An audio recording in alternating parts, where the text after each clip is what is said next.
If you grow up in a big family or you have a big family, you'll run into the problem of how do you figure out whose clothes are whose? In this example, we've got 4 pairs of gloves from Costco and everybody's fighting, whose are my gloves? Well, these ones are mine, or this one's mine. You're trying to match them. Well, in this video, I'm going to give you a couple of tips and tricks. So hopefully they'll make it easier for your family. So first off, these gloves are from Costco. I'm not sponsored by Costco or anything, but they're the head gloves. They're ski gloves. I can show you on this Costco receipt here, they were actually on sale recently for $11.97, but they're usually like 23 bucks or something.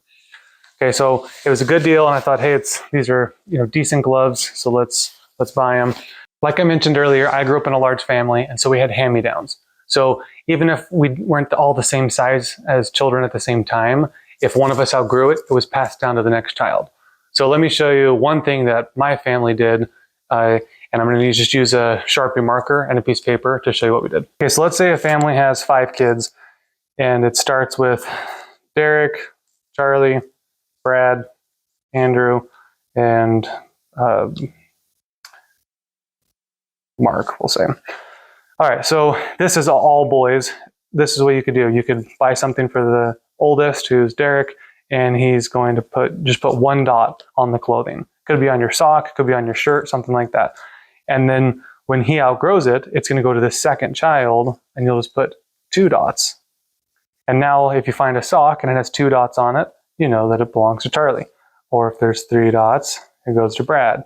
So you can see how this can work. It's very easy. You can put it on the tag on the back of a shirt, tag on your jeans, on your socks. Like, it's very easy to do, and you can just use a Sharpie, or you can use some fabric paint. Either one of those is great. And then it's a quick, simple way for you to pass clothing down from the oldest down to the next one through hand-me-downs. But let's say it's not as simple. Let's say there's a couple of girls thrown in the mix. Let's say you have a girl first, and they don't like the dot idea. You could also choose to do a little heart, which that's not a very good heart. And then for the second daughter, you could do another heart and fill it in. And then you might have some items of clothing that are like unisex, so you might have like some winter gloves, for example. And when it passes down from the second child to the third one, who's a boy, and let's say you already have 2 hearts there, and now it's going to go to the boy, well, you can just make it into a circle and just make it a bigger circle. So now you know that it's the boy's clothing or whatever.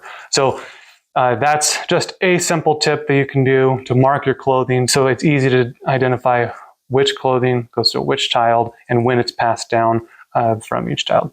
So now we have all of these gloves here, and we need to figure out how do we mark them for each child.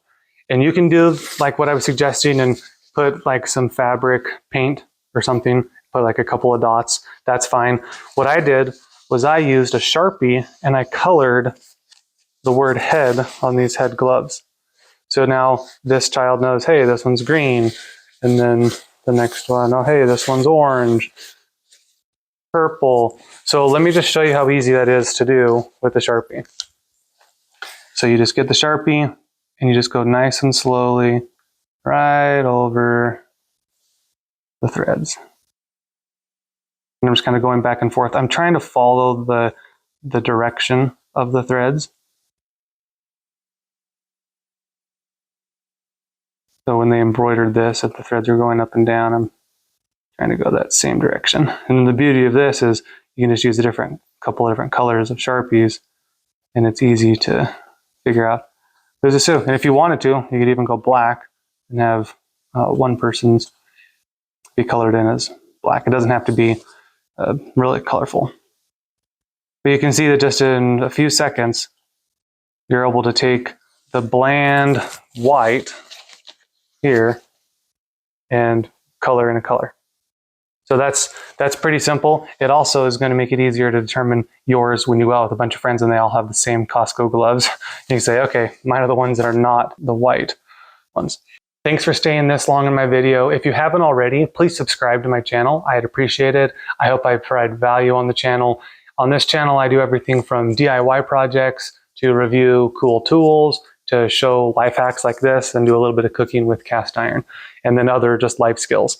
But just so you can see, it looks really nice, and It's very easy, very cheap, and very effective. So I think it's a pretty good solution. So comment on what your family does to separate, which article of clothing goes to which child.